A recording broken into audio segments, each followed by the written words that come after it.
할렐루야, 감사합니다. 오늘은 누가복음 우리가 목요 성경공부 제5장을 하겠습니다. 5장 맞지, 그죠? 네, 제5장을 우리가 공부하도록 하겠습니다.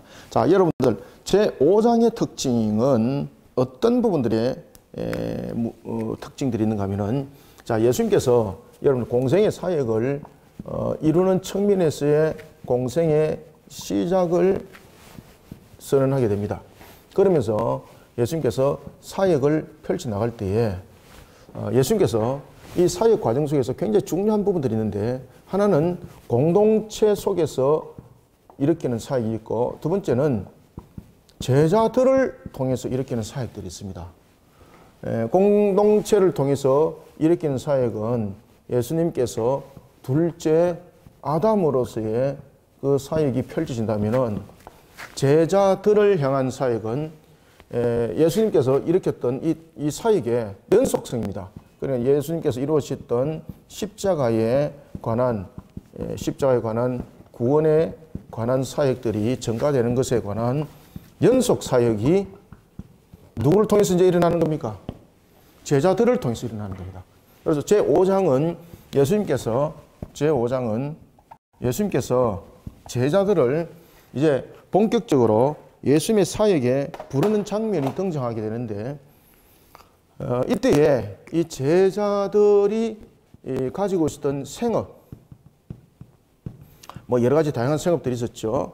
예를 들면은 뭐 어부가 있었고, 그 다음에 두 번째 뭐 세리가 있었고, 이런 다양한 직업들이 있었습니다. 그 중에서 제일 비중이 높은 것이 이 어부로서 갈릴리 지역에 이 사람들은 대부분의 이런 종사자의 일들을 했죠, 그죠? 이런 생업들이 함께 비춰지면서 이 속에서 예수님께서 그들을 부를 때에 이 속에 신적인 능력을 더하여서 그들을 부르게 되고, 그 다음에 인격적으로 그들을 부르게 되고, 그 다음에 또 하나는 사역적인 측면에서 또한 그들을 부르게 되는데, 그것이 이제 제5장에서 이 내용들이 증거되어지고 있는 것을 볼 수 있습니다. 신적 능력 속에서는 예수님께서 일으키는 그런 기적과 이적과 같은 사건 속에서, 그 다음에 인격적으로 부를 때는 무엇으로 부릅니까? 말씀으로 부르게 되는 거죠. 그 다음에 사역적인 측면에서는 예를 들어서 어부였을 때는 이제는 고기 낚는 어부가 아니라 무엇을 낚는 어부가 된다는 겁니까? 그렇죠. 사람을 낚는 어부로 이것이 전환되는 시점이고, 그 다음에 세리의 경우는 그가 하나의 징세를 거두는 자가 되었다면 이제는 무엇을 전하는 자가 되는 겁니까? 그래서 복음을 전하는 자로 이렇게 이들이 사역적인 측면에서 변화되는 장면들이 이제 제5장에서 내용들이 전개되어집니다. 자, 그러면은 우리가 제일 먼저 여러분들 예수님께서 제자들을 부를 때에 제일 먼저 여러분 순서를 한번 봅시다. 예수님께서 공생의 시작을 하시기 전에 일어났던 것이 하나가 세례 장면이었고, 또 하나는 광야에서 있었던 금식 사건이죠, 그죠? 그때에 이 장면들을 예수님의 제자가 될 자들이 이 장면들을 목격하죠, 그죠? 이 당시의 상황 속에서는 여러분 잘 아시는 것처럼 세례 요한이 이 세례 장면 속에서 예수님을 세례를 주게 되는 거죠. 이때에 세례 요한의 제자들 가운데 누가 있었겠습니까? 요한이 있었고 안드레 등이 있었어요. 이때에 세례 요한의 제자였던 요한과 안드레가 예수님에 대한 관심을 굉장히 많이 가지게 되는 거죠. 그리고 예수님께서 광야에서 다시 돌아오게 되는 거죠. 돌아왔을 때에 예수님의 제자로서 따랐던 자가 누구였습니까? 요한과 안드레였죠. 자, 이런 요한과 안드레가 제일 먼저 예수님을 만났죠, 그죠? 만났지만은 이들은 완전한 제자가 되기보다는 항상 생업을 함께 가지고 있었죠. 그리고 여러분들 잘 아시는 것처럼 요한은 요한대로 복음을 전하게 되고, 안드레는 또한 누구에게 복음을 전하게 되는 겁니까? 베드로에게 복음을 전하게 되는 겁니다. 특히 요한과 안드레가 보면은 예수님으로부터 그들이 복음을 듣고 메시아인 것을 알고, 그리고 제일 먼저 했던 일들이 뭔가 하면 가족 전도였습니다. 가족 전도. 요한도 마찬가지였고 안드레도 마찬가지였고 모두 다 가족 전도였습니다. 가족 전도 아시겠죠, 그죠? 그래서 요한의 어머니도 여러분 그 예수를 믿고 따르면서 끝까지 예수의 그 형태 속에서 함께 가고 그런 부분들이 이 속에서 다 이루어지는 겁니다. 그래서 요한이 하나의 전도 매체가 되는 겁니다. 가정 복음화 일으키는데, 그 다음에 안드레, 특히 안드레는 베드로라는 자신의 형제뿐만 아니라 누구까지 복음을 전하게 되는 거예요? 친구까지 복음을 전하는 데 있어서 굉장히 중요한 그런 역할들을 하게 되는 거죠. 이러면서 이제 제자들을 하나하나 부를 때에 예수님께서 일으켰던 그런 기적과 이적에 대한 것들, 그리고 제자들을 부를 때 예수님께서 꿈속에 나타나지 않죠. 그들을 인격적으로 부르시죠. 그죠? 인격적으로 부르시죠. 이런 장면들이 이제 제5장에서 설명이 되어지고 있는 것입니다. 자, 봅시다. 그러면은 제5장 오늘은 1절부터 39절까지 뭐 본문의 내용은 깁니다만은 약 1시간 안에 뭐 1시간 뭐 넘을 수도 있고 안 넘을 수도 있겠습니다. 빨리 한번 진행해 보도록 하겠습니다. 그래서 전체적인 것은 뭐 여기까지만 설명드리고 이제 진행해 나가면서 말씀을 드릴게요. 자, 여러분들 1절부터 그러면은 먼저 4절까지 한번 읽읍시다. 자, 시작. 무리가 몰려와서 하나님의 말씀을 들을새 예수는 게네사렛 호숫가에 서서 호숫가에 배 두 척이 있는 것을 보시고 어부들은 배에서 나와서 그물을 쉬는지라. 예수께서 한 배에 오르시니 그 배는 시몬의 배라. 육지에서 조금 떼기를 청하시고 앉으사 배에서 무리를 가르치시더니 말씀을 마치시고 시몬에게 이르시되 깊은 데로 가서 그물을 내려 고기를 잡으라. 아멘. 자, 여기서 여러분들 보시면은 말도 안 되는 부분들이 이 속에서 일어나는 겁니다. 자, 이 속에서 보면은 무엇이 일어나고 있습니까? 제자들을 부를 때에 그들은 시몬 베드로는 이 상태에서 여러분 이 상태에서 이미 예수님을 만난 상태였죠. 그죠? 자신의 형제를 통해서 지금 그 이후의 내용들입니다. 처음에 제자들은 처음부터 전적으로 예수님을 안 따랐습니다. 어떤 뭐 예를 들면은 예수님께서 전하는 어떤 그 위치, 어떤 그 장소에 있을 때 가르침을 받고 그리고 또 자신의 가정을 돌아가서 생업을 하고 이런 부분들이었습니다.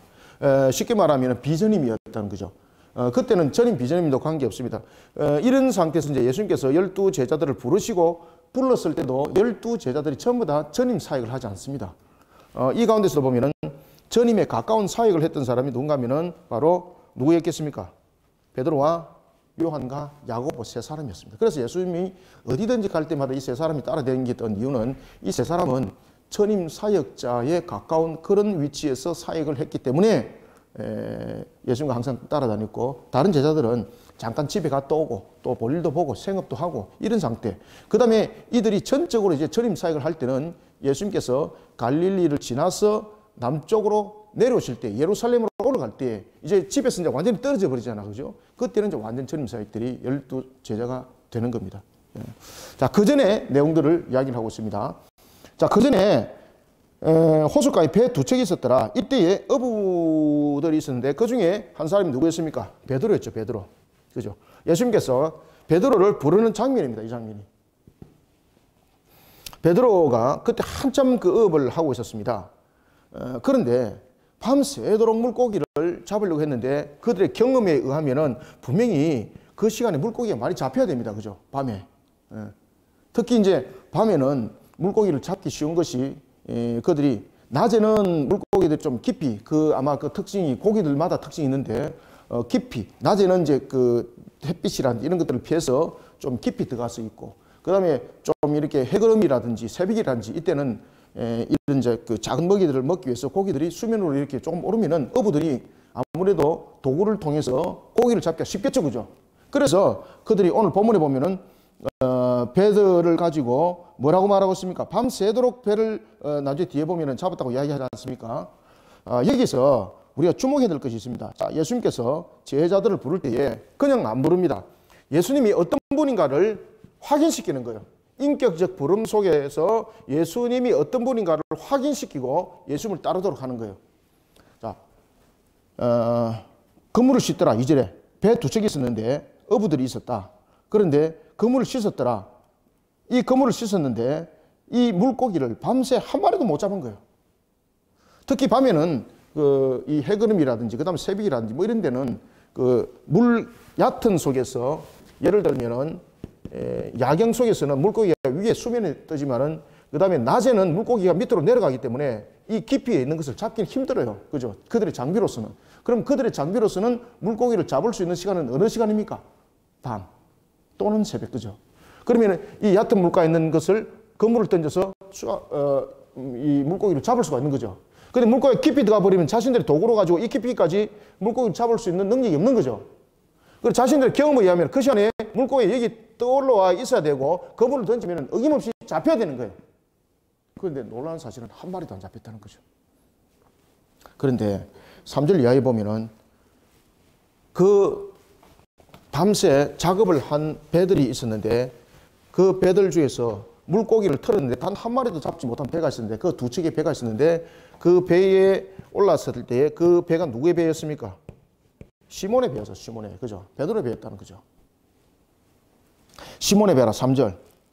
두 척의 배가 있었는데 한 마리도 고기를 잡지 못했더라. 예수님께서 한 배에 오르십니다. 그 배는 시몬의 배더라. 지금 말로 올라간 거죠. 육지에서 조금 떼기를 청하시고 앉아서 배에서 무리들을 이제 가르칩니다. 왜 가르치겠습니까? 그죠? 하나님 나라에 관해서 가르칠 뿐만 아니라 예수님이 어떤 분인가를 그들에게 깨닫게 알게 하는 거죠. 그리고 예수님이 어떤 분인가를 이제 그들의 생업을 통해서 예수님께서 증거시켜 주는 거예요. 자, 말씀을 이제 마치고 예수님이 어떤 분인가를 앞에도 제가 이제 썼습니다만은 예수님이 어떤 분인가를 이제 나타내는 거죠. 그때에 예수님께서 행하신 명령을 보십시오. 이 예수님께서 행하셨던 이 명령은 당시에 어부들, 다시 말하면은 이 갈릴리에서 굵은 뼈 물고기를 잡는데 그들이 자라왔던 그런 속에 오늘도 본문에 보면은 게네사렛 호수라라고 말하고 있는데 이 속에서 자신들 평생 먹고 살았지 않습니까? 부모 대대로. 그런데 예수님께서 뭐라고 말씀하시는가 하면은 시몬에게 이야기를 해요. 누구에게? 그죠? 그래서 시몬에게 신적으로 예수님께서 신적으로 다가오시면서 인격적으로 그에게 다가오시죠. 말씀을 하시죠. 이때에 예수님이 어떤 분인가를 증명하기 위해서 그들의 생업, 그들이 잘할 수 있는 생업을 통해서 주님께서 말씀하세요. 그래서 여기서 보면은 물고기가 안 잡힌 이유도 있다는 겁니다. 물고기가 안 잡힌 것은 그들이 경험이 없었기 때문이 아니고 시간을 잘못 맞췄기 때문이 아니고 주님이 허락지 않았기 때문이에요. 그래서 모든 우리의 생과 사와 화복을 주관하시는 분이 누군가를 지금 이 사건을 통해서 증명시켜주고 있는 거예요. 예수님께서 무슨 말씀을 하세요? 깊은 데 가라는 거예요. 깊은 데. 깊은 데 가서 무엇을 던져라? 그물을 던지라는 거예요. 그 시간에 깊은 데 가서 그물 던지면 됩니까? 안 됩니까? 앞에서 제가 설명드렸죠. 그죠? 지금 그 시간에 깊은 데 가서 그물 던지면은 낮 시간에 잡는 물고기인데 이 고기가 없습니다. 그런데 예수님께서 그물을 던지는데 깊은 데 가서 그물을 던지라는 거죠. 이건 상식적으로 안 맞는 거예요. 물고기 생태적인 측면에서도 안 맞는 거예요. 그때에 깊은 데 가서 그물을 내려 고기를 잡으라고 명하시죠. 이때 5절 시몬이 대답합니다. 선생님. 자, 여기서 베드로가 시몬이라는 그 이름으로 그가 이제 생업을 할 때에 예수님을 자신의 동생이었던 안드레를 통해서 만났습니다. 그죠? 그리고 예수님이 어떤 분인가를 알게 됐지만은 예수님에 관해서 그가 희미한 그림자처럼 알게 된 거죠. 그런 베드로의 언어 속에서 랍비라는 단어가 등장하죠. 선생님. 그죠? 선생님. 그 전에 이렇게 또 가르침을 받았고 또 지금도 가르침을 받으니까 선생님이라는 거죠. 그 이상을 보지 않는 거죠. 그래서 예수님께서 예수님이 어떤 분인가를 이제 베드로에게 증명시켜 주는 거예요. 깊은 데로 가라. 거기서 물고기 잡아라. 그러니까 베드로가 뭐라고 말하는가 하면 시몬이 뭐라고 말하는가 하면 선생님 우리가 밤새도록 수고했습니다. 아시겠죠? 얕은 물에 여기에서 물고기를 잡는 거죠. 밤새도록 우리가 수고를 했지만은 물고기를 하나도 잡을 수 없었습니다. 잡은 것이 없지만 여기서 없지만이라는 건 무엇입니까? 없지만 말씀에 의지하여 내가 그물을 내리리다. 여러분들 여기서 그물을 내린다는 것은 잡을 것을 믿고 내렸습니까? 아니면은 그분께서 가르치는 그 말씀에 그가 따르는 것에 대한 부분들입니까? 여러분 여기에 순종도 보면은 여러분들 보시면은요 믿음을 가지고 행하는 순종이 있고 말했기 때문에 그냥 듣는 순종이 있죠, 그죠? 여기서는 믿음을 가진 순종이 아니죠. 자, 6절에 보면은 그렇게 했더니 자 여기서 우리가 네 가지를 한번 봅시다. 자, 처음에 예수님께서 깊은 데로 가라 그랬죠. 첫 번째, 깊은 데로 가라 그랬습니다. 두 번째는 어떻게 명하셨습니까? 이때에 베드로의 시몬의 반응은 없지만은이죠. 5절. 없지만은.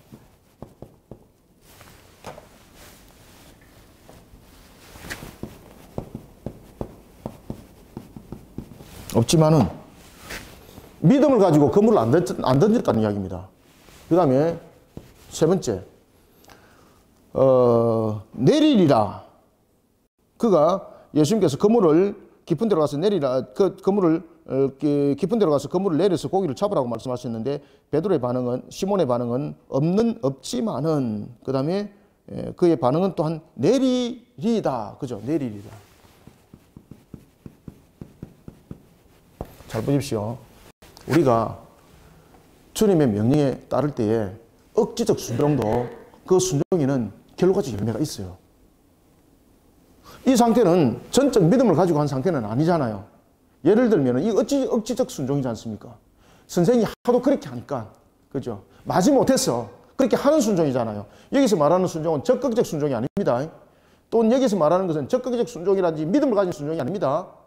마지 못한 그 뜻에 이어가는 거예요. 그런데 이 속에 또 결과가 있습니다. 그래서 여러분들, 예수님께서도 그런 비유를 말씀하시죠. 자, 우리가 한 아들에게 우리가 일들을 시킬 때에 네가 밭에 가서 좀 일을 좀 하라 라고 했을 때에 네, 그렇게 하지요. 이렇게 말만 해놓고 가다가 다른 데로 센사라. 일을 갖다 명했습니다. 두들대면서 알겠습니다. 이렇게 해가지고 그 밭에 가서 일을 했습니다. 누가 복이 있다 그랬습니까? 투덜투덜대고 불평하지만은 그래도 그 말에 순종해서 그 현장에서 사역을 이루고 그 모습 속에서 갖고 갔던 자가 그 속에 열매가 있다는 겁니다. 우리는 뭐 억지 순종이든 아니면 믿음을 향한 순종이든 그 순종에는 주님께서 명한 그 순종에는 반드시 열매가 있어요, 여러분들. 그래서 깊은 데로 가라 명했지만은 없지만은 이라는 것이 중요한 거죠, 이게.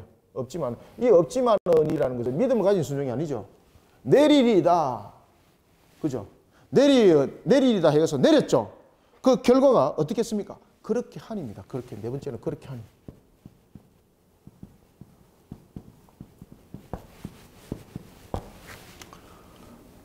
우리가 예수님께서 공생애를 사역을 펼칠 때 공동체와 제자들을 통해서 이 모든 것들을 이루어갈 때 공동체를 통해서는 둘째 아담으로서의 사역을 이룬다면은 제자들을 통해서는 십자가의 구원에 대한 예수님의 연속 사역이 이루어지는 측면에서의 제자들을 세우는 것이죠. 그럴 때에 제자들에게 나타날 상황들은 무엇입니까? 말씀을 따라 순종하는 겁니다. 말씀을 따라 순종할 때에 자신의 이해폭을 가지고 순종하는 것이 아닙니다. 말씀을 전적으로 믿고 의지하면서 그 모든 것들을 실행해야 된다는 것입니다. 그래서 여기서 제자들이 이루어질 사역들이 무엇인가를 이 속에서 예수님께서 살짝 비춰주는 거예요. 이 장면을 통해서. 아시겠죠? 그죠? 그래서 제자들을 세웠습니다. 제자들을 세워서 십자가를 통하여서 구원의 사역들이 연속적으로 이루어지는 정가를 일으키기 위해서는 제자들의 역할들은 뭔가 하면 자신의 이해력을 가지고 판단하는 것이 아닙니다. 자신의 이해력으로 판단해버리면 절대 복음은 전거되지 않습니다. 어떻게 해야 되는 겁니까? 말씀에 따라 순종하는 겁니다. 그래야만이 열매가 있습니다. 그렇게 하니. 아시겠죠? 그럼 굉장히 중요한 내용입니다, 이게. 그래서 5장에 굉장히 중요한 내용입니다. 깊은 데로 던져라. 없지만이라고 하셨습니다. 믿어 의심치 아니어야 되는데 믿음을 가지지 못했죠. 그렇지만 그럼에도 불구하고 그 사역들을 이루어가니까 열매가 있다는 거죠. 이게 이제 제자들의 사역이라는 것입니다. 6절 그렇게 하니 고기를 잡은 것이 심이 많아 그물이 찢어지니라. 자, 여기서 잘 보세요. 6절에서 그렇게 하니라고 말하는 것은 실행을 했죠. 결론입니다. 심이 많아 그물이 찢어집니다. 여기서 그물이 찢어지는 것을 밑에 지었습니까? 씌었습니까? 오케이, 지어. 여기서 찢어짐을 수동태를 쓰고 있습니다. 자, 여러분들 여기서 수동태를 쓰는 이유를 잘 보십시오. 그물이 찢어지는 것을 수동태를 쓰는 것은 그 그물이 만약에 낡았다 이렇게 쓰는 겁니까? 그물이 오래됐다. 예? 그렇죠. 이렇게 쓰죠. 그죠? 이렇게 맞습니까? 만약에 그물이 낡은 그물이면 수동태 쓰면 안 되죠. 그물이 찢어진 거죠. 그죠? 그물이 찢어진 거죠. 그러면은 이 그물이 찢어질 정도라는 것은, 수동태라는 것은 이 다른 어떤 물체가 그물에 영향을 미쳤다는 이야기죠. 그죠? 수동태, 그래서 수동태를 쓰는 거죠. 그러면은 어떤 내용들을 담고 있습니까? 지금까지 자신들이 물고기를 잡을 때에 예를 들면은 물고기를 100마리를 잡았다면은 자신들이 물고기를 잡을 수 있는 그물은 120마리 내지는 150마리를 잡을 수 있는 그물의 능력이죠. 그물 안 찢어지죠. 그럼 이 말은 무슨 말인가 하면은 자신들이 지금까지 이 게네사렛 호숫가에서 물고기를 평생을 잡아왔지만은 자신들이 그렇게 많이 잡아본 적은 처음이라는 이야기입니다. 그물이 감당할 수 없을 정도로, 그물이 찢어질 정도로 그렇게 잡아본 것은 처음이라는 거죠. 왜 그런가 하면 물고기가 어느 정도 잡힐 것이기 때문에 그보다 더 많이 잡힐 것 같으면 그물을 언제든지 튼튼하게 만들어서 준비할 거지 않습니까? 그럼 이 정도 그물 같으면 이 물가에서 잡을 양은 충분하다고 생각하고 있었는데 그물을 던져서 물고기를 올리는데 그물이 물체에 물고기가 얼마나 많은지 이 그물이 낡아서 찢어지는 것이 아니라 이 물고기를 감당하지 못해서 찢어지더라라는 것을 수동태로 지금 쓰고 있는 거예요. 여기서 예수님의 신적 능력, 이것이 바로 예수님께서 이렇게 했던 기적 속에서 이런 부분들이 일어난다는 것을 설명을 하고 있는 거예요. 이해되셨죠? 심히 많아 그물이 찢어지는지라 이에 다른 배에 있는 동무들이 손짓하여 와서 도왔더라. 이런 적 없었다는 거죠. 두 배에 가득 채웠는데 배가 어떻게 되더라? 배가 잠길 정도가 되어버렸다는 거죠. 그래서 자신들이 이런 경험을 처음 해본 거죠. 만약에 이런 경험들을 자신들이 여러 번 했다면은 베드로가 예수님께 무릎 꿇으면서 주여라고 말을 쓰지 않습니다. 저번에도 이런 적이 있었어. 그죠? 근데 이렇게 해본 적이 단 한 번도 없었어요. 그리고 그런 깊은 데서 물고기가 또한 잡힐 이유가 없어요. 이해되시죠? 그리고 물고기를 잡아서 올려보니까 이것은 깊은 데서 잡힐 물고기가 아닌 거예요. 이거는 사람이 판단할 수 있는 내용들이 아닌 거예요. 모든 상황들이. 지금 이해되고 있죠? 그죠? 그래서 시몬이 8절. 시몬 베드로가 이를 봤다는 것은 무엇을 봤습니까? 물고기의 그물이 얼마큼 많은 상태를 봤고 그 다음에 물고기 안에 내용을 봤죠. 이 물고기는 자신들의 경험에 의해서 얕은 데서 잡혀야 될 물고기들이죠. 그런데 예수님께서 말씀하신 그곳에 전부 다 물고기가 있었어요. 그러면 자신들이 예상했던 그곳에 물고기 하나도 없었던 이유는 이 물고기를 누가 주관했다는 겁니까? 그 주님이 주관하고 붙들고 있었다는 이야기예요. 놀랐다는 거죠. 마치 거기에 있는 것을 전부 다 포획해서 포로된 것처럼 잡아오듯이 그냥 잡아 올렸다는 거죠. 그냥. 그래서 시몬 베드로가 8절 이를 보고 예수의 무릎 아래 엎드려. 이해가 되시죠? 왜 엎드렸는지. 이런 상황적인 측면에서 일어날 수 없는 상황들이 벌어진 거예요, 지금. 그래서 주여라고 말하는 거예요. 선생님 했다가 이것이 이제 무엇으로 바뀌는 겁니까? 그렇죠. 선생님 했다가 주여로 이제 바뀌는 거예요. 선생님에서. 이때도 그가 예수님이 메시아로서 우리의 구원자라는 것에 대해서 믿음을 가지지 못한 상태에서 자신이 눈에 보는 신적 능력을 통해서 주여라고 말할 뿐이었어요. 그죠? 자, 9절부터 11절 읽습니다. 시작. 죄송합니다. 주여 나를 떠나소서부터 읽습니다. 시작. 주여 나를 떠나소서 나는 죄인으로소이다 하니 이는 자기 및 자기와 함께 있는 모든 사람이 고기 잡힌 것으로 말미암아 놀라고 세베대의 아들로서 시몬의 동업자인 야고보와 요한도 놀랐습니다. 예수께서 시몬에게 이르시되 무서워하지 말라. 이제 후로는 네가 사람을 취하리라 하시니 그들이 배들을 육지에 대고 모든 것을 버려두고 누굴 따르더라? 그렇죠. 예수를 따르니라. 아멘. 이제 예수님께서 제자들을 부른 이유, 그 다음에 예수님이 제자들을 어떻게 인격적으로 부르셨는지, 그 다음에 신적 능력을 통해서 예수님이 어떤 분인가를 증명시켰죠. 그죠? 그리고 따르더라 라는 것입니다. 그때 누가 함께 있었습니까? 시몬의 동업자 누가 있었죠? 야고보와 요한도 있었더라. 그죠? 이들이 나중에 전임 사역자가 되는 거죠. 그러면서 이제 전적으로 따랐던 것을 우리가 볼 수 있습니다. 주여 나를 떠나소서 나는 죄인으로소이다. 여러분들 이 부분들은 예수님이 메시아라는 부분에 대한 고백이 아닙니다. 이것이 이제 누가 보면 특징이기도 한데 이것은 그 상황들적인 측면에서 베드로는 이전에 예수님을 선생이라 불렀죠. 이런적인 측면에서 자신은 이제 기적을 지금 체험했죠. 기적을 체험하면서 예수님을 주라고 부르죠. 그렇지만 이 호칭은 예수를 하나님으로 고백하는 주의 고백이 아닙니다. 이거는 아직도 그가 가지고 있는 그런 부분에 대해서는 믿음이 미약한 속에 있지만은 그 입에서 열려진 것은 바로 주여라는 고백이었더라라는 것입니다. 그러면서 그가 왜 나는 죄인으로서이다고 여러분 말을 했겠습니까? 그 이유가 있죠. 첫 번째는 예수님께서 그물을 가지고 깊은 데로 가서 던져라 했을 때 믿었다 안 믿었다? 안 믿은 거죠.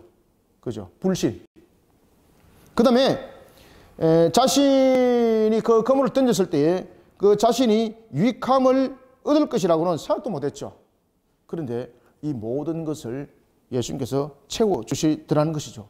이런 자신이 예수님을 마음으로 믿지 못했던 것들, 의심했던 것들, 이런 부분들을 그 속에 나는 죄인으로서이다 라는 부분들이 그 내용들을 담고 있는 겁니다. 아시겠죠? 그래서 여기서 죄인으로서이다 라는 것은 자신의 원죄에 대한 고백을 말하고 있는 것도 아닙니다. 예수님이 그물을 던지라 그랬을 때에 비웃었던 것들, 그 다음에 그것을 믿지 못했던 것들, 이런 것들이 그 속에 담겨 있다라는 것을 우리에게 말해주고 있는 것입니다. 자, 그러면서 9절에 보면은 모든 사람이 고기 잡힌 것으로 말미암아 놀랬다라는 것은 상식적으로 그 시간에 그 물고기에 잡히면 안 되는 거예요. 그런데 놀라운 것은 그 물고기가 마치 누군가가 상자에 가둬놓듯이 그 깊은 데 그렇게 놔놨다는 것입니다. 이 물고기는 이 상황 속에서 그 시간에 거기에 있으면 안 되는 물고기들입니다. 그 다음에 그 양, 평생 그렇게 많이 잡아본 적이 없다는 거죠. 그래서 모든 사람들이 깜짝 놀랐더라. 모든 사람들이 깜짝 놀랐더라. 그 중에 누가 있었더라? 동업자 야고보와 요한도 있었더라. 그죠? 야고보와 요한도 있었더라. 그때 예수님께서 인격적으로 그들을 이제 말씀으로 다시 부르시죠. 그러니까 그들이 따르더라는 것입니다. 따르더라. 예수를 따르는 자들 11절. 그럼에도 불구하고 여기서 그들이 모든 생업들을 두고 예수를 따르더라라는 부분에서 야고보와 요한과 베드로가 전임 사역자로서 이때부터 따른 건 아닙니다. 그 갈릴리 있을 때는 늘 그렇게 이제 사역을 하면서 이때는 좀 보면은 제자들 가운데서 비전임, 여러분 우리가 이제 보면은 평신도 사역이 있고 보면은 그 사역자의 사역이 있잖아요. 자, 이때부터 사역들이 이제 어떻게 이제 변하는가 하면 평신도 사역에서 사역의 사역을 가는데 비전임 사역. 그리고 이제 갈릴리를 떠날 때 이제 완전 전임 사역으로 이제 젖어드는 것이죠. 자, 12절부터 이제 16절 또 한번 읽어봅시다. 시작. 예수께서 한 동네에 계실 때에 온몸에 나병 들린 사람이 있어 예수를 보고 엎드려 구하여 이르되 주의 원하시면 나를 깨끗하게 하실 수 있나이다 하니 예수께서 손을 내밀어 그에게 대시며 이르시되 내가 원하노니 깨끗함을 받으라 하신대 나병이 곧 떠나니라. 예수께서 그를 경고하시되 아무에게도 이러지 말고 가서 제사장에게 내 몸을 보이고 또 네가 깨끗하게 됨으로 인하여 모세가 명한 대로 예물을 드려 그들에게 입증하라 하셨더니 예수의 소문이 더욱 퍼지매 수많은 무리가 말씀도 듣고 자기 병도 고침을 받고자 하여 모여오되 예수는 물러가사 한적한 곳에서 기도하시니라. 아멘. 자, 예수님께서 이제 한 동네에 계실 때였습니다. 온몸에 나병이 걸렸습니다. 여러분, 당시에 나병은 말 그대로 소외된 자들이죠. 저주받은 자들이 그 속에 임하는 병, 그죠? 하나님으로부터 저주받은 자. 그래서 이 나병 걸린 자들은 동네 밖에서 모여서 사는 그 울타리를 벗어나게 되면은 그들을 돌로 쳐 죽여도 쳐 죽인 자가 죄가 없는 거예요, 그죠? 구걸해서 먹고 그 상태를 벗어나면 안 되는 거죠. 그러니까 공동체 속으로 절대 들어올 수가 없어요. 이런 나병 들린 사람이 있는데 누가 찾아가겠습니까, 여러분들? 안 찾아가는 거죠. 그런데 온몸에 나병 들린 사람이 있어 그들이 예수를 보고 구합니다.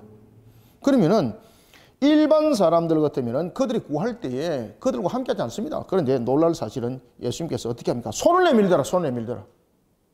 이것이 구원사역이죠. 이제 공동체 속에서 이제 둘째 아담으로서의 그 사역들을 펼쳐나가는 것을 볼 수가 있습니다. 회복을 시키는 거죠. 인간이 아담이 죄로 인하여서 이 땅 위에 일어나게 되었던 것은 사막으로만 끝나는 것이 아니죠. 무엇이 그 속에 함께 있습니까? 가시와 엉겅퀴, 그죠?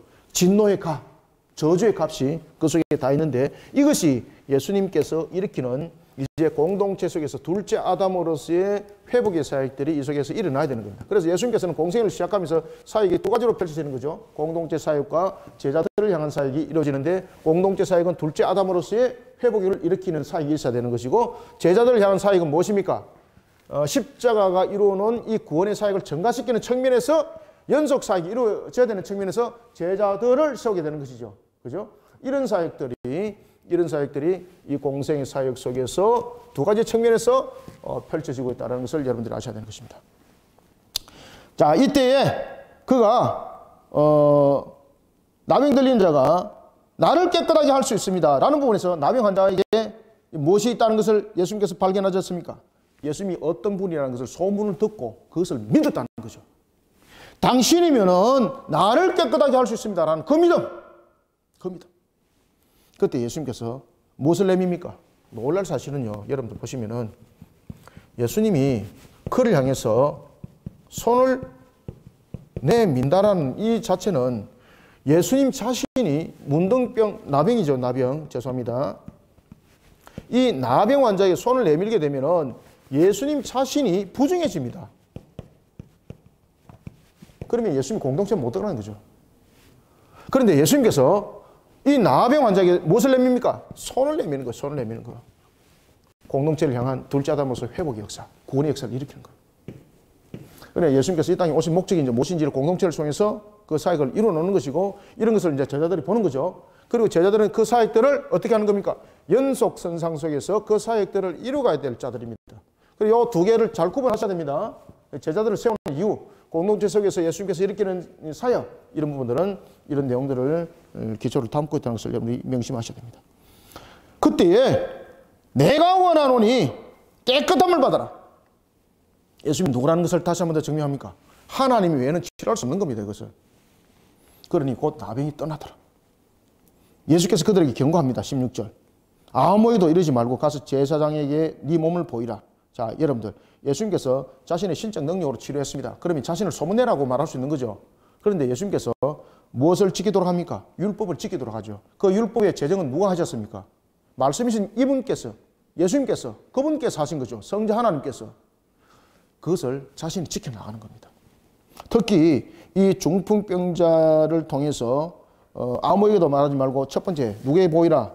제사장에게 보이라. 그 다음에 네가 깨끗하게 됨을 인하여 모세에게 명한 대로 무엇을 드리라? 예물을 드리라. 그죠? 이것은 율법의 규정을 따르라는 거죠. 그러면은 잘 봅시다. 여러분들, 중풍병자는 세상적인 측면에서 살아가는 데 있어서 두 가지 벽이 있었습니다. 무슨 벽이 있었습니까? 하나는 신체적 벽이 있었습니다. 신체적 장벽. 이 신체적 장벽은 이 나병으로 인해서 다른 사람과 접촉할 수 없는 장벽인 거예요. 그 다음에 두 번째는 어떤 장벽이 있었습니까? 두 번째는 자신을 둘러싸고 있는 또 하나의 장벽이 있었는데, 그것은 바로 사회적 장벽이었습니다. 그죠? 자, 이 당시에 나병 환자는 두 가지의 장벽이 있었습니다. 첫 번째는 자신의 신체적 장벽이 있었고, 두 번째는 사회적 장벽이 있었습니다. 이 신체적 장벽으로 인해서는 그가 사람들과 접촉을 할 수 없죠. 왜냐하면 이 나병이 가지고 있는 전염성이라든지, 그 다음에 여러 가지 부분에 대해서 접촉을 할 수가 없는 거죠. 신체적 문제. 그 장벽을 가지고 있는 거죠. 그 다음에 사회적인 측면에서는 그는 이미 공동체로부터 분리된 자죠. 그죠? 그러면은 신체적 측면에서의 회복을 일으켜야 되는 것이고, 사회적인 측면에서 이 두 가지 장벽을 허물어야 되지 않습니까? 이것을 예수님께서 허무는 측면에서의 이 내용들을 설명하고 있습니다. 그러면 이 신체적 측면에서는 자신이 회복이 되었다는 것을 누구에게 지금 보여주는 겁니까? 일반적 사람이 아니라 제사장에게 보여주는 거예요. 그러면 제사장에게 보여주는 이유는, 이 제사장은 공동체적인 측면에서 신체적 측면에서의 부분들에 대해서도 율법에서도 그 판단은, 나병에 대해서 판단은 제사장이 하는 것이죠. 그러면서 공식적으로 이 자신의 신체적 측면에서의 회복을 제사장을 통해서 공식적으로 선포받는 거예요. 이게 누군가가 옆집 사람이 나았더라, 이게 아니에요. 누군가가 옆집 사람이 나았더라는 것은 공식적인 선포가 아니에요. 제사장에 의해서 공식적 선포가 장벽을 무너뜨리는 거예요. 그 다음에 두 번째, 예물을 드리라 그런 거죠. 예물. 제사장을 통해서는 이 신체 회복이 공식적으로 일어나게 되는 거죠. 두 번째는 무엇을 드리라고 말하는 거죠? 자, 그래서 여기서 보면은 신체적 장벽을 통해서는 누구에게 보이라? 제사장의 보임으로써 이것이 제사장의 보임으로써 이것이 공식적으로 회복이 된 것을 선포받게 되는 거죠. 회복이 된 것을. 자, 그 다음에 예물을 드리라고 하죠. 이 보입니까 화면에? 예물을 드리는 것은 뭔가 하면요. 예물을 드리는 것은 요 위에 쓸게요. 예물을 드리는 것은 이것은 사회적 회복이에요. 자, 제사장에 보이는 것은 눈으로 확인하는 거잖아요. 회복. 그 다음에 예물을 드리는 것은 하나님께 나갈 뿐만 아니라 공동체 모두가 보게 되는 거죠. 사회적 회복이에요. 그래서 예수님께서 이 나병 환자는 두 가지의 장벽을 가지고 있는데 하나는 신체적 장벽이고 두 번째는 무슨 장벽? 사회적 장벽을 가지고 있었죠. 신체적 장벽적인 측면에서는 제사장이 확인시키죠. 그리고 공식 선포하게 만들죠. 그 다음에 사회적 장벽을 무너뜨리는 측면에서는 예물을 드림으로써 사회적 회복을 선포하도록 하는 거예요. 그러면서 율법을 지켜나가게 하는 거죠. 자, 이런 부분들이 있습니다. 14절의 내용은 이해되셨죠? 이런 내용들을 사람들이 알게 되고 그러면서 예수의 소문이 어디까지 퍼집니까? 수없이 퍼져나가면서 수많은 무리들이 모여들기 시작하는 겁니다. 예수의 15절 16절 예수의 소문이 더욱 퍼짐에 수많은 무리가 말씀도 듣고 자기 병도 고침을 받고자 하여 모여오되 이제는 어떻게 하죠? 예수는 물러가서 한적한 곳에서 기도하시니라. 아멘. 자, 나병 환자에 대한 부분과 소문을 듣고 온 무리들에 대해서는 자기 병을 고치고자 했지만 예수가 물러갔습니다. 왜 물러갔습니까? 이들도 여러분들 잘 아시는 것처럼 치료하심이 맞는 거지 않습니까? 그런데 예수님께서 나병 환자의 치료는 자신의 저주받음을 알고 자신이 죄인임을 알고 예수님께 나올 때 이 나병 환자는 회개함으로 놓은 거죠. 그 다음에 이 회개함이 무엇을 수반하고 있었습니까? 믿음을 수반하고 있는 속에 회개함이죠. 그때의 회복의 역사, 구원의 역사 속에 나갔습니다. 그런데 많은 사람들은 무엇을 봤습니까? 회개와 믿음을 본 것이 아니라 무엇을 봤죠? 나병이 나음만 소문을 들은 거죠. 그러면 이들의 목적은 무엇입니까? 회개 믿음이 아니에요. 회개 믿음이 아니라 그들은 그냥 병치료예요. 병치료. 그러면 예수님은 무엇에 불과한 것이 되는 겁니까? 일반적 의사죠. 그죠? 우리의 영혼에 구원하는 의사가 아니라 일반적 치료하는 의사죠. 그죠? 그래서 예수님께서 그들을 떠나는 거예요. 이것이 잘못되게 되면 예수님께서 일으키고자 하는 공동체 속에서 둘째 아담의 사역이 이루어지는 것이 아니라 나중에 무엇이 이루어지게 되는 겁니까? 예수님 자신만이 부각되는 거예요. 지금 이 상태에서는. 공생 사역이 아니에요. 예수님 자신만이 부각되어져서 이 속에서 무슨 생애가 이루어집니까? 그렇죠.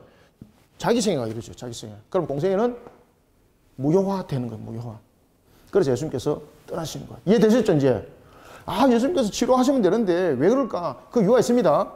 그 이유는 나병 환자의 치료함은 바로 믿음, 회개의 믿음 속에서 구원함이었고 나병 환자 치료됐다는 것을 듣고 온 사람들은 병에 대해서 치료받을 것이라는 부분이죠. 이 속에서 이들을 치료하게 되면은 회복의 역사를 일으키게 되면은 이 속에서도 또 주님을 또 믿고 따를 자들 있을 것 아닙니까? 그런데 이 속에는 무엇이 성비됩니까? 나중에 점점 공생의 사역이 죄삼에 대한 사역이 이루어지는 것이 아니라 그냥 단순한적인 측면에서 치료 사역입니다. 그러면 예수님의 능력으로 치료됨인데 이것이 예수님의 자기생애가 되는 거죠. 공생이 안 되는 거죠. 둘째 아담의 사역이 안 되는 거죠. 지금 이해되고 있죠? 그래서 예수님께서 떠나는 거예요. 이게 좀 어려울 수가 있는데 간단하게 보셔야 돼요. 여러분들 아시겠습니까? 그래서 제가 여러분들은 이제 기독론을 가르치고 구원론을 가르칠 때 이런 부분들을 잘 구별해서 저는 이제 보시라 그래요. 이거 굉장히 중요한 내용들이에요. 이게 공생애와 자기생애. 예수님께서 왜 떠났을까? 떠나지 않으면 자기생애가 되는 겁니다. 자기생애. 자기생애가 되면은 공생애는 성립이 안 되는 거예요. 여러분들. 이런 장면들은 아무것도 아닌 건데 유심히 보셔야 돼요. 이거. 예수님께서 떠나셨을까? 이상하네. 그러면서 그냥 단순하게 이렇게 자기 회개 믿음 그들은 그냥 치료, 요것까지만 이야기하시면 안 됩니다. 무엇까지 함께 가셔야 됩니까? 그렇죠. 자기 생애까지 내려가야 되는 거예요, 이게. 그래서 예수님께서 그 자리를 비키시는 거예요. 예수는 물러가서 한적한 곳에서 기도하시니, 예수님께서 진정 원하시는 것은 무엇이었다는 것이죠? 구속 사역을 감당하는 자였습니다. 그렇지만 이들은 예수님을 구속 사역을 감당하는 자로 본 것이 아니라 세속적 하나의 메시아로 보고 예수님을 무엇으로 만드는 겁니까? 자신들을 치료하여서 나타나는 속에서 예수님의 우상화가 되는 겁니다. 우상화. 예수님의 우상화가 이래 되게 되면은 예수님의 자기생애가 되게 되고 둘째 아담의 회복을 일으키는 그러한 공생의 사역은 없어지는 거예요. 자, 이제는 또 하나 중풍병자 봅시다. 그런데 잘 보세요. 그래서 나병 환자를 치료한 것과 그리고 중풍병자로 치료한 것과 그리고 많은 무리를 치료하지 아니하고 뜬 이유는 이 속에 공생애와 자기생애에 대한 내용들이 있기 때문이었습니다. 아시겠죠? 자, 그 다음에 이제 17절부터 20절까지 읽읍시다. 자, 21절까지 시작. 하루는 가르치실 때에 갈릴리의 각 마을과 유대와 예루살렘에서 온 바리새인과 율법 교사들이 앉았는데 병을 고치는 주의 능력이 예수와 함께 하더라. 한 중풍병자를 사람들이 침상에 메고 와서 예수 앞에 들여 놓고자 하였으나 무리 때문에 메고 들어갈 길을 얻지 못한지라. 지붕에 올라가 기와를 벗기고 병자를 침상째 무리 가운데로 예수 앞에 달아 내리니 예수께서 그들의 믿음을 보시고 이르시되 이 사람아 네 죄사함을 받았느니라 하시니 서기관과 바리새인들이 생각하여 이르되 이 신성모독하는 자가 누구냐? 오직 하나님 외에 누가 능히 죄를 사하겠느냐? 아멘. 자, 하루는 가르치실새에 가버나움의 한 집이었습니다. 가버나움의 한 집에서 예수님께서 가르칩니다. 그때에 가르칠 때에 누가 지금 엿보고 있습니까? 바리새인. 어디서 왔습니까? 예루살렘. 지금 예루살렘까지 소문이 나다는 거죠. 그럼 이들은 예루살렘에서 왔다는 공회에서 파견됐다는 이야기죠. 예수님의 책을 잡아서 예수님을 상황들을 점검을 잘 하고 그리고 난 뒤에 예수님이 들었던 소문과 무엇이 다른지 무엇이 같는지 그에 대한 증거물을 확보하기 위해서 온 거죠. 그들이 그러니까 이렇게 겉에서 다 겉돌면서 마치 여러분 비밀 수사대처럼 말입니다. 이렇게 그 전체를 확인을 하는 겁니다. 그때에 그들이 보았습니다. 그들이 함께 무리들 가운데 있었습니다. 그때에 한 중풍병자가 침상을 메고 예수님께 나오는데 많은 무리들 때문에 이 침상을 메고 놓지 못하는 겁니다. 그러면 일반적으로 봤을 때에 예수님께 모였던 그 무리들이 정말로 우리의 하나님의 나라를 기억하고 그것을 봤을 때에 정말로 중풍병자의 그 메인 애처럼을 보고 그 길들을 사실 열어줘야 되는 거잖아요. 그 길들을 안 열어주죠. 그래서 뭔가 하면 전부 다 자기 목적 속에 전부 다 앉아 있는 거죠. 자기 만족 속에서. 자, 이런 속에 무리들로 인해서도 또한 가지 못합니다. 그때에 그 침상째 메고 왔던 그 친구들이 어떻게 합니까? 어쨌든 간에 이 자기네 친구를 병자를 예수님 근처에 놓아야 되겠다는 거죠. 그럴 때에 나타나는 상황 가운데 사람은 뭔가 하면 이 침상째 메고 온 사람들의 믿음입니다.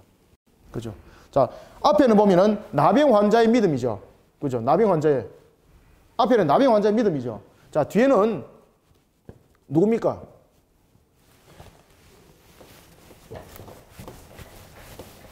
지운 것은 이제 지워도 되겠죠. 중요한 내용입니다. 자, 중풍병자는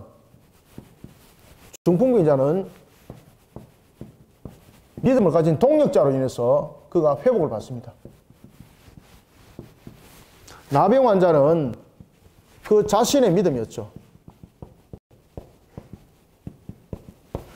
그런가 하면 중풍병자는 동력자들을 통한 믿음으로서 회복하는, 그래서 이런 부분들을 두 가지를 지금 우리에게 비교를 해주는 거예요.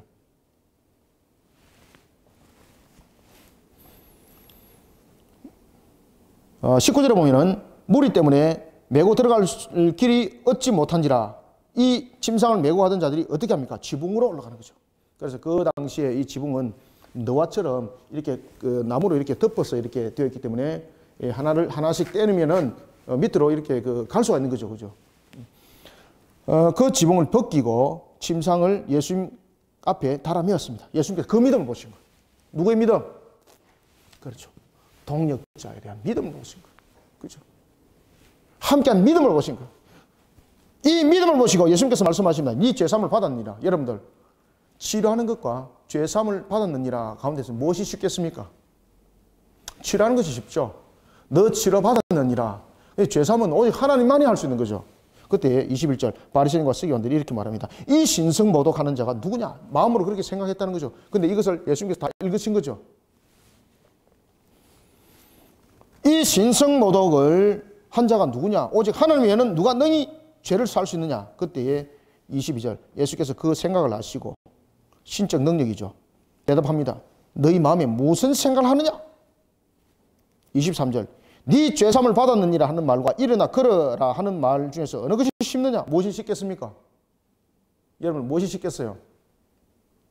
실제로는 네가 이 침상을 들고 일어나 걸어라가 더 쉬워요. 죄사함을 받았느니라. 그것이 실질적인 부분에 대해서 하나님 외에는 할 수 없는 거죠. 그런데 일반적인 우리의 모습들을 볼 때는 죄사함을 받았느니라와 네가 일어나 가라라는 것에서 어느 것이 쉬울 것 같아요? 죄사함을 받았느니라 이거 쉽잖아요. 그죠?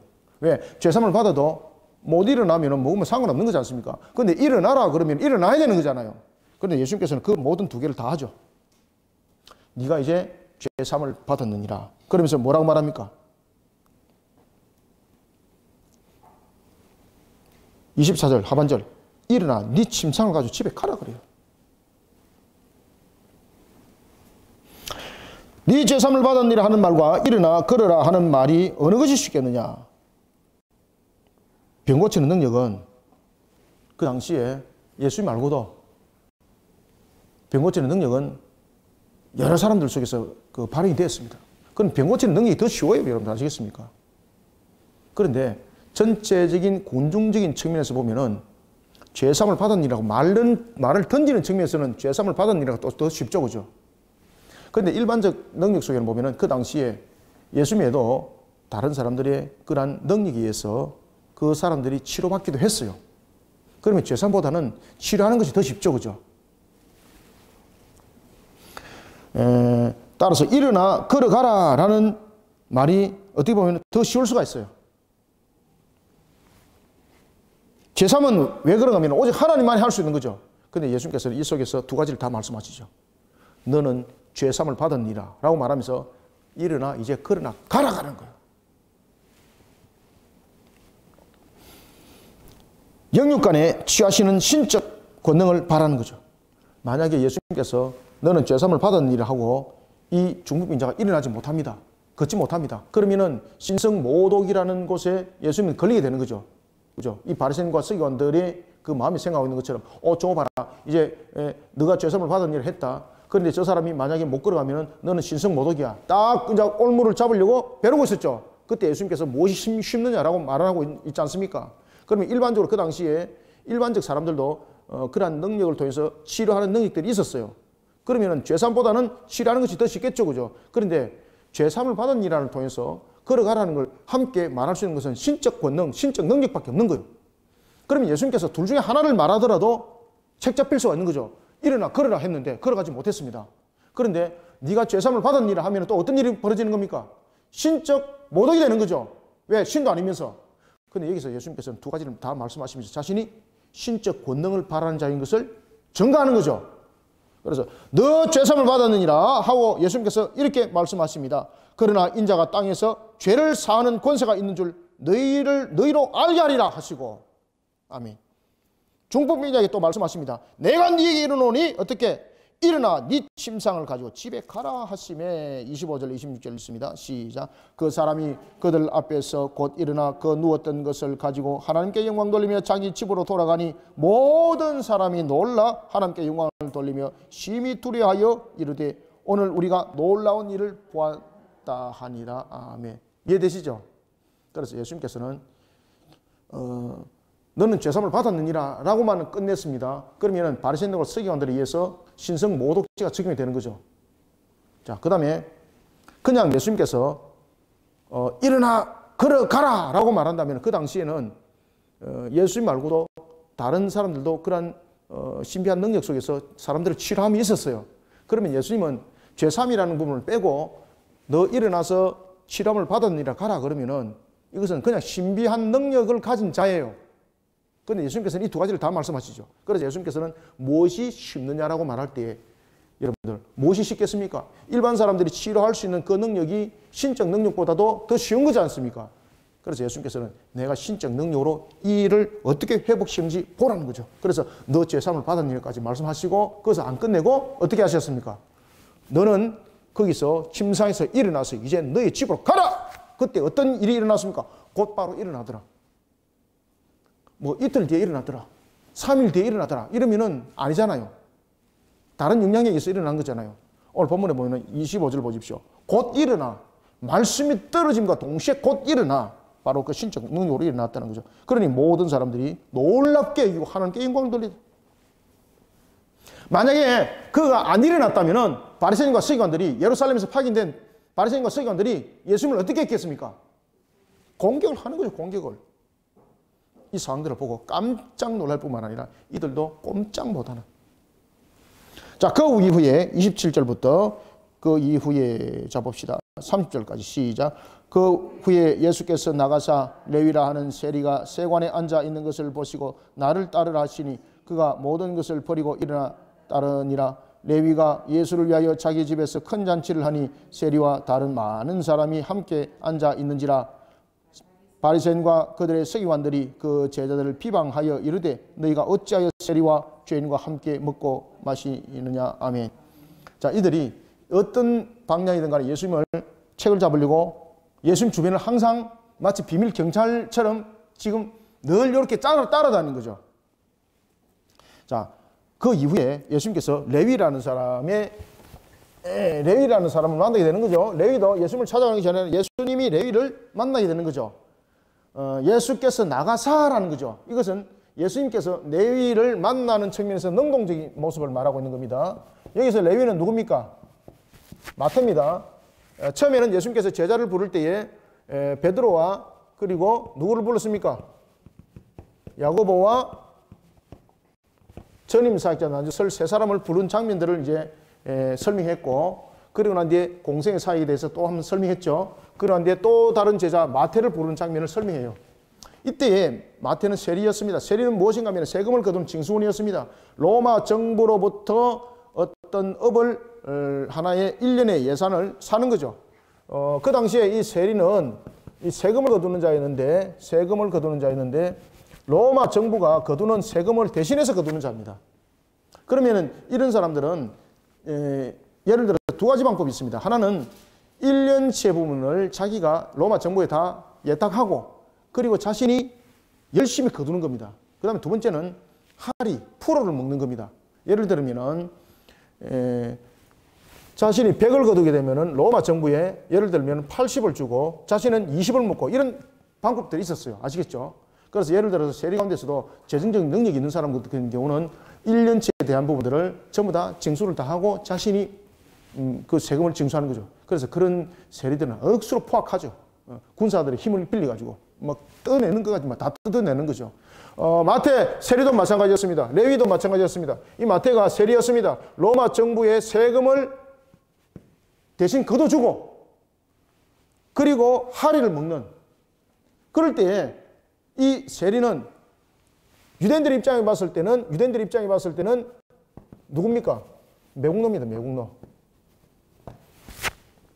왜? 로마 정부가 결탁하는 자이기 때문에. 그 다음에 두 번째는 부정한 자였습니다. 부정한 자. 왜 그러면 불의한 물질을 가지고 먹고 사는 자잖아요. 매국노이면서 부정한 자였습니다. 그래서 유대인들은 이런 세리들과 같이 함께 겹상을 하지 않습니다. 밥을 먹지 않습니다. 자, 그런데 예수님께서 그 레위의 집에 가더라. 세관에 앉아있는 것을 보시고 나를 따르라 하시더라. 28절.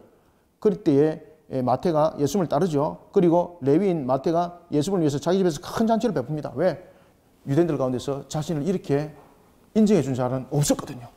그래서 큰 잔치를 배설합니다. 이때 큰 잔치를 배설할 때에 그 속에 누가 있었습니까? 자신과 함께 동료, 세리들, 이런 사람들이 그 속에 있었죠.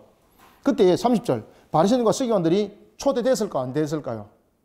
이때 바리새인과 서기관들은 여러분 잘 아셔야 됩니다. 이때 바리새인과 서기관들은 예루살렘에서 파송됐을 때도 예수님을 감탄하는 그런 비밀경찰과 같은 그런 역할을 했죠. 지금도 똑같아요. 여기서 바리새인과 서기관들은 정식으로 잔치에 초청된 자들이 아닙니다. 예수에 대해서 책을 잡기 위해서 잔치가 벌어지는 그 집 근처에 서성거리는 겁니다. 지금. 네? 알겠죠? 책 잡으려고 서성거리는 거예요. 이 모습은. 그때 이제 책을 잡았습니다. 어떻게 책을 잡았습니까? 이야, 이제 됐다. 바리새인과 서기관들을 봤습니다. 어떻게? 너희가 어찌하여 세리와 죄인과 함께 먹고 마시느냐. 정결 예식법에. 그 다음에 율법에 의해서 부정한 자와 함께 했고, 그 다음에 매국노와 함께 했고, 민족적인 측면에서의 해서는 안 될지, 그 다음에 율법에서는 해서는 안 될지 다 했다는 거죠. 이제 책 잡았다는 거죠. 이제는 쉽게 말하면 공의의 법에 저촉됐다는 거죠. 그때 예수님께서 뭐라고 말씀하십니까? 자, 31절부터 33절 시작. 예수께서 대답하여 이르시되 건강한 자에게는 의사가 쓸데없고 병든 자에게라 쓸데있나니 내가 의인을 부르러 온 것이 아니요 죄인을 부르러 회개시키러 왔노라. 그들이 예수께 말하되 요한의 제자는 자주 금식하며 기도하고 바리새인의 제자들도 또한 그리하되 당신의 제자들은 먹고 마시나이다. 아멘. 자, 예수님께서 왜 지금 세리들을 함께하고 있는지, 그 장면들은 그저 단순하게 잔치를 배설하는 것이 아니라 그들을 통하여 예수님께서 회개시키시고 그들을 구원하는 장면을 지금 설명을 하고 있습니다.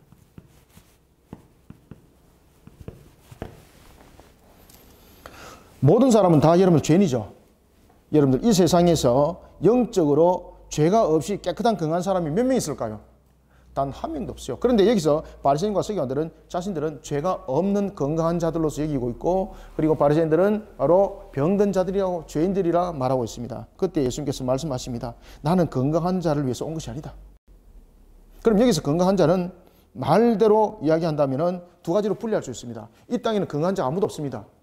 건강한 자를 위해서 오지 않았다 그랬습니다. 그러면은 여기서 말하는 병든 자와 건강한 자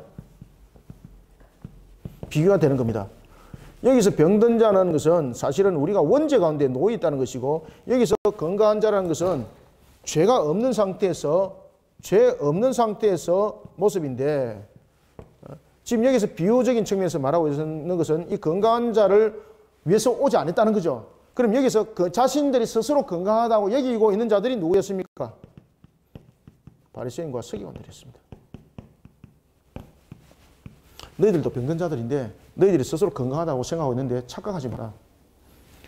나는 이런 죄를 무엇을 하기 위해서 회복시키기 위해서 왔노라. 공생애를 다시 설명하죠. 공생애, 그죠? 공생애 사역은. 그들이 말합니다. 예수께 말하되 요한의 제자는 자주 금식하며 기도하고 바리새인의 제자도 또한 그래하되 당신의 제자들은 그래하지 않고 먹고 마시더라. 여러분들, 만약에 예수님께서 죄인을 불러서 회개시켜 그들을 구원하기 위해서 온 것이 아니라면은 바리새인과 서기관들이 한 이야기가 맞습니다. 바리새인과 서기관들이 지금 이야기를 하고 있는 것은 죄 사함에 관한 구원을 말하고 있지 않고 율법 준수를 이야기를 하고 있습니다. 행위적 측면의 행위론을 말하고 있습니다.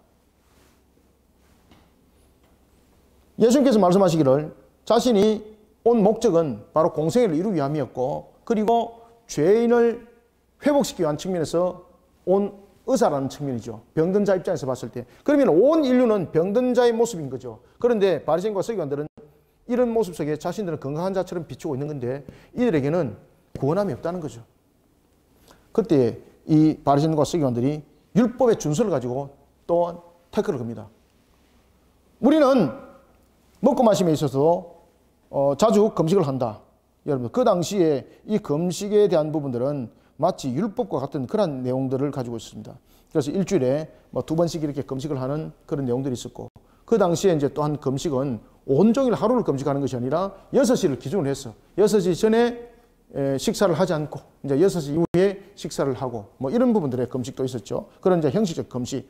그런데 그런 금식 요일에 너희 제자들은 왜 안 지키냐 말이죠. 그것은 그들이 만들었던 바로 유전이었습니다. 장로 유전. 그런 유전을 지키지 않는 그 부분들을 자신들은 죄라 여기고 있었습니다. 그때 예수님께서 뭐라고 말씀하세요?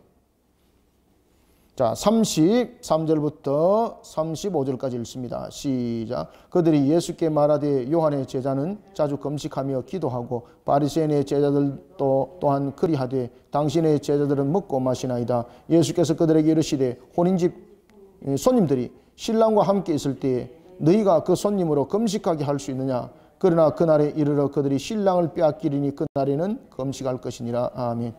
진정으로 너희들이 금식할 날이 있을 것이다. 애통하는 날이 있을 것이다. 그죠? 비유적인 측면에서 말씀하시는 거죠. 그 당시에 레위 집에서 벌어졌던 이러한 하나의 내용들을 통하여 이제 종말에 있을 그 상황들을 예수님께서 설명하고 있습니다.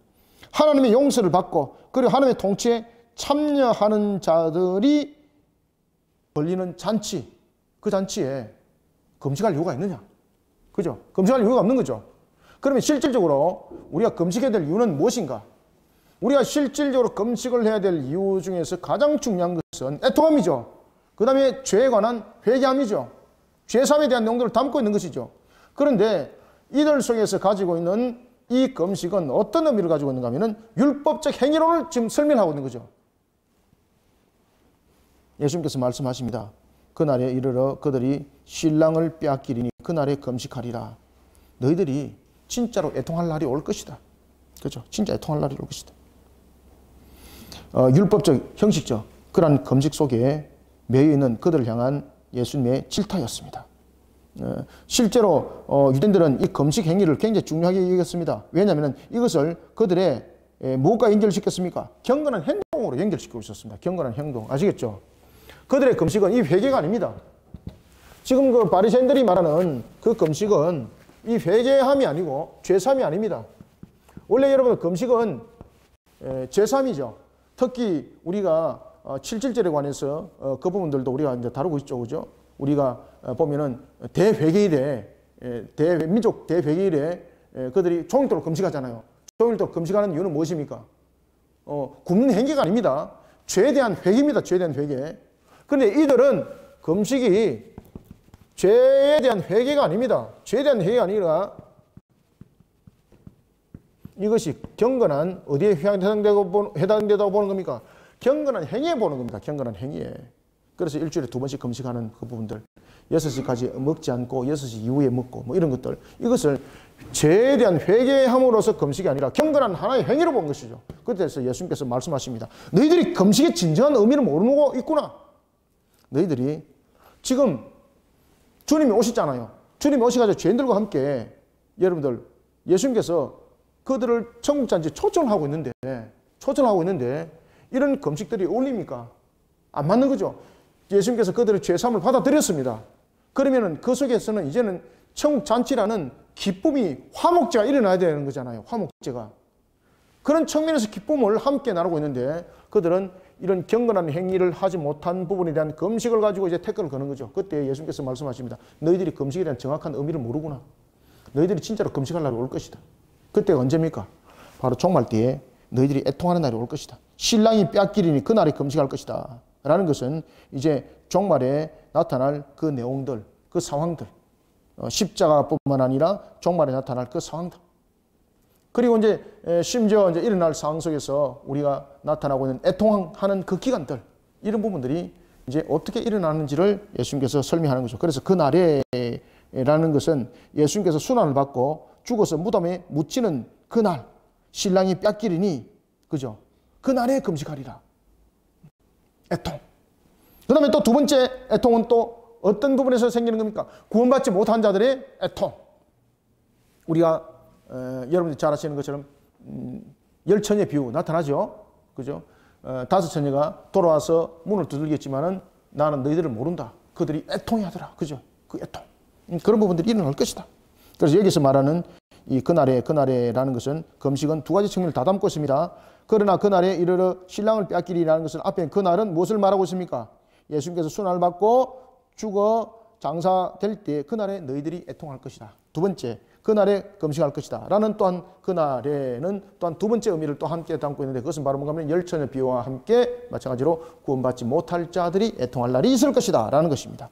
자, 36절부터 39절까지 읽고 마무리하겠습니다. 시작. 또 비유하여 이르시되 새 옷에서 한 조각을 찢어 낡은 옷에 붙이는 자가 없나니 만일 그렇게 하면 새 옷을 찢을 뿐이요 또 새 옷에서 찢은 조각이 낡은 것에 어울리지 아니하리라. 새 포도주를 낡은 가죽 부대에 넣는 자가 없나니 만일 그렇게 하면 새 포도주가 부대를 터뜨려 포도주가 쏟아지고 부대도 못 쓰게 되리라. 새 포도주는 새 부대에 넣어야 할 것이니라. 묽은 포도주를 마시고 새 것을 원하는 자가 없나니 이 묵은 것이 좋다 함이니라. 아멘. 자, 낡은 옷, 헌조각, 낡은 옷, 그 다음에 새 옷, 새 조각.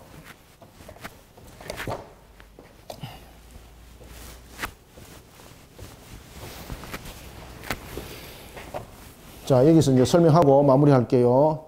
자, 여기서 보면은 그 새 옷, 그 다음에 낡은 옷.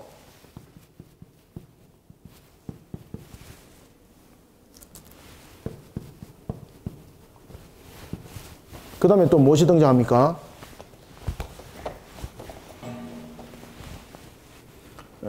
포도주죠, 그죠? 낡은 가죽 부대.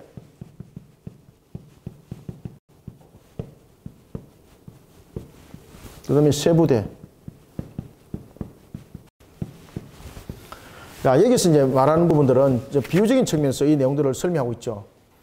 새 옷이라는 것은 우리에게 말하는 복음으로 앞으로 일어날 상황들을 말하고 있고, 낡은 옷은 율법적인 측면을 말하고 있습니다. 여기서 말하는 낡은 부대도 마찬가지입니다. 낡은 부대는 율법적인 내용들을 담고 있고, 새 부대는 바로 십자가로 이루어지는 우리의 구원의, 십자가는 여러분들 다양한적인 측면에서 설명이 되어지는데, 이 십자가가 다양한적인 측면에서 이루어질 때 그 내용들은 바로 구원과 관계에 대한 내용들이 십자가 속에서 모든 부분들이 설명이 되어지는 거죠. 자, 이때에 이 율법은 그냥 단순한 율법이 아닙니다. 율법주의입니다. 율법주의. 지금 이 부분들은 율법이 없어지고 복음이 이루어진다라는 부분에서 이제 그 부분들을 설명하게 되면은 예수님은 율법의 성취자가 아니라 율법을 폐한 자, 다시 말하면 율법을 없앤 자가 되는 겁니다. 예수님께서 모든 것을 십자가에서 이루실 때 율법의 성취죠. 그죠? 율법의 성취 속에서 새 옷이죠. 율법의 성취 속에서 새 부대죠. 그런데 그들이 지금 행하고 있는 것은, 낡은 옷이라는 것은 예수님께서 비유적인 측면에서 율법주의적인 율법 행위를 지금 설명하고 있는 겁니다. 율법적 행위. 자, 여기서 이제 두 가지를 설명합니다. 하나는 율법적 행위적인 측면을 설명하고 있고, 그 다음에 두 번째는 구원에 대한 부분들을 설명하고 있습니다. 구원에 관한 부분에 대해서, 자, 율법이 구원에 관해서 그림자였습니다. 우리로 하여금 죄를 알게 하는 것이었습니다. 그죠? 그림자로서 죄를 알게 했다면은 이 새 옷은 무엇입니까? 죄를 깨닫고 회개한 속에서 구원을 받은 상태를 말하는 거죠. 그럼 여기까지는 구원에 대한 부분들의 내용을 담고 있는 것이 아니라라는 것입니다. 그러면 새 부대라는 것은 바로 이 부분들을 통해서 회개 속에서 우리가 새롭게 됨이죠. 새 옷, 새 부대. 이해되고 있습니까? 그때에 이 회개를 통해서 새 부대가 되고 새 옷이 되는 것은 이 회개 속에서 일어나는 것이 무엇이 이 속에 중심이 되는 겁니까? 복음이죠, 복음. 복음. 이때 이 복음은 어떤 복음이죠? 바로 십자가 구원이죠, 십자가 구원.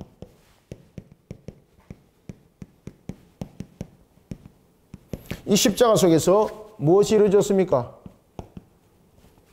예수님께서 십자가 속에서 무엇을 이루었습니까? 대속을 이룸이죠. 이 문제를 완성하게 되는 거죠. 그죠? 완전하게 해결되는 거죠.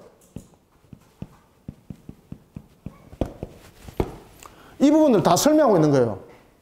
그래서 율법을 믿어서가 아니라 율법을 지키는 것으로 구원을 받지 못한다는 겁니다. 율법주의 행위. 지금 앞에 지금 그들이 율법적 행위론을 갖다 이야기를 했죠. 경건에 대한 부분들, 금식에 관한 부분들. 그래서 이런 부분들을 통해서 예수님께서 설명하는 것은 바로 우리에게 복음을 통해서 일어나는 것인데, 그 복음은 바로 십자가의 구원을 통하여 예수님께서 이루신 바로 대속의 죽음을 통하여 우리는 새 옷을 입는다는 것입니다. 그리고 우리는 새 부대를 채운다는 겁니다.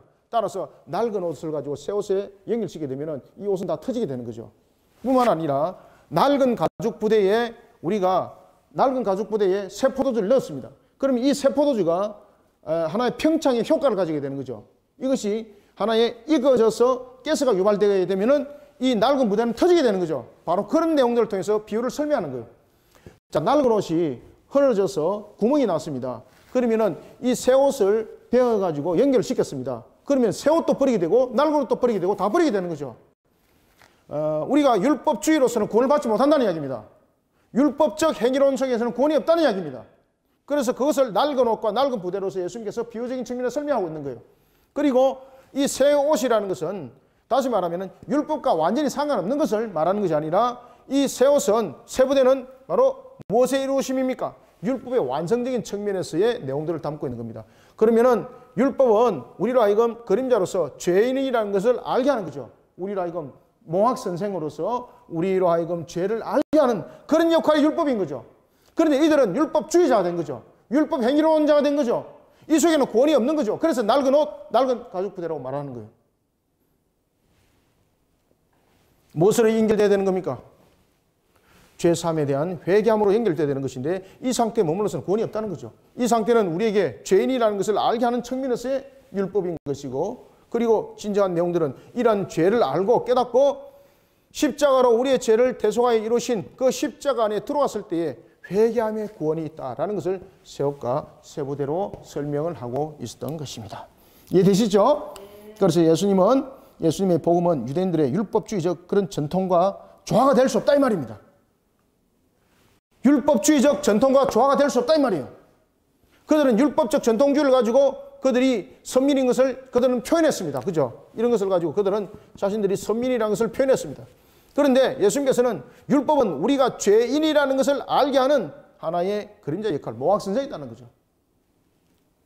그리고 진정하게 우리가 구원받는 것은 바로 죄사함인데 이 죄사함은 십자가에서 이루신 그 복음을 듣고 대속을 이루신 그 믿음 안에 들어간 완전함으로써 우리는 구원을 받는 것인데 그것이 바로 새 옷과 새 부대다라는 것을 설명을 하고 있습니다. 자, 오늘은 여기까지 하겠습니다. 자, 감사합니다. 수고하셨습니다.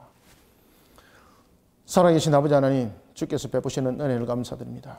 오늘도 우리에게 믿음, 신앙 힘있게 세워나가게 하여 주시고 주의 뜻을 또한 힘있게 세워나갈 때 우리 성도들 영육 안에 강건하게 하여 주옵소서. 이 시대 위에 하나님의 영광을 드높이기를 원합니다. 이 시대 위에 주님의 뜻을 힘있게 세워나가기를 원합니다. 성령님이여 역사하여 주시옵소서. 은혜 담비를 부어 주시옵소서. 오늘도 달려가고자 하는 우리 성도들의 모든 걸음들 형통케 하여 주시고 새 노래 부르는 교회로 새 노래 부르는 성도로서의 사역을 또한 힘있게 이루어가도록 성령님 우리를 이끌어 인도하여 주시옵소서. 주님의 뜻을 세워나가는 일에 우리가 참으로 새 부대, 새 옷을 입고 주님의 복음의 십자가를 들고 하나님의 뜻을 힘있게 세워나가고자 하니 이 또한 우리의 사역의 발판이 말씀 속에 바른 교리 속에 십자가의 보혈의 사역 속에 이루어지기를 소망합니다. 이 모든 사역들을 이루고자 하는 우리 거리심 교회와 우리 성도들 주님께서 은혜 담비를 부어주시고 복된 소낙비를 부어 하나님의 영광을 드높이게 하여 주시옵소서. 예수님의 이름으로 기도드립나이다. 아멘.